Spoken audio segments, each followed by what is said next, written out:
I would give a little update on some new arrivals that I have coming this weekend. I'm sure if you've watched some of my previous videos, you will see or hear that I have mentioned Malaysian jungle nymphs. Now, these are very large stick insects and they can be quite hard to get and quite hard to source. So I had them in my long-term plan. However, I was on the internet very recently on Facebook and I happened to come across a breeder who was actually selling some. So last weekend I hemmed and hawed and I decided I'm just going to go for it. I'm going to give it a go and see what happens. So yes, coming Friday I will be getting some Malaysian jungle nymphs coming into my house. So I've had to buy some new things just to prepare for them, and I wanted to give you a little run through as to what I've got so far. So I purchased this large mesh enclosure which you can see behind me. I got this on Amazon for, I think it was about £14 I got this. As you can see, it has one side which is clear, so whenever I do my videos you'll be able to watch my lovely jungle nymphs. It has mesh on the other sides which will allow my jungle nymphs to climb, and it's quite sturdy and supported. They are going to be quite heavy, but hopefully they won't be too heavy for this enclosure. I'm going to line the bottom of it with paper, newspaper, and then on top of that I will be putting my substrate, and I will be doing a little clip on making my substrate as well. I'm also going to go out tomorrow and collect some bramble, some privet and some ivy. If I can get some in the park next to me, I'll be doing a little clip on that too. So fingers crossed I'll be able to get this set up by Friday whenever my jungle nymphs are supposed to be arriving. Hopefully they're not going to be too hard to keep. I have been chatting to the breeder about them and he says that as long as you keep the humidity right with them, then they should be fine. So fingers crossed it'll all go well, and I'll keep you updated. Also a quick update on my isopods. They seem to be having a good time in there. I put some cuttlefish in which I got in my local pet shop, and they really seem to enjoy it and have a little party around it, so I think they enjoy eating it. It does help provide them with calcium, which is good for their little chitinous exoskeleton. And I've also been giving them some carrot and some pear as well, and they seem to be dragging that underneath the moss and eating that too. So thank goodness they're all okay. The humidity is still a little high in this enclosure, aka it is still full whack 99% humidity. However, I have been chatting to Zara from the Jumping Spider House and she says that this should go down after a while. So everything's going well with these little guys. They seem quite happy. I keep catching them whenever the lights are off, having a little isopod party. So they seem to be very happy in their new enclosure. So this is my substrate. I'm just going to use some cocoa fibre substrate.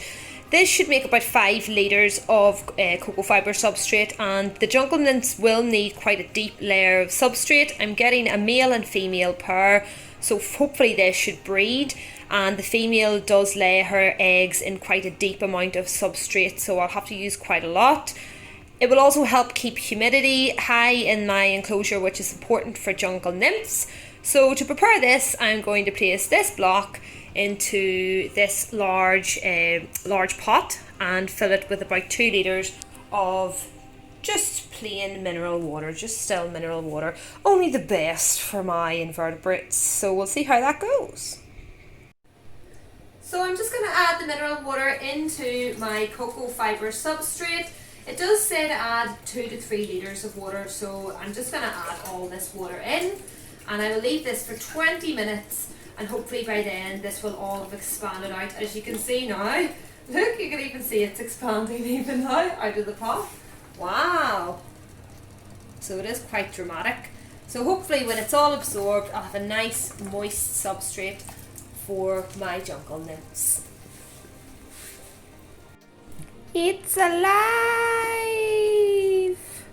and growing. It's also wrecking my kitchen floor. This is Ziggy, my dog. Hi, Ziggy.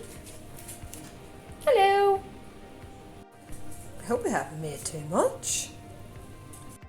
So I've ended up with a completely enormous pot of this cocoa fibre substrate. I don't think I really need that much, but I'm going to attempt to put it into my enclosure, which I have lined with paper here.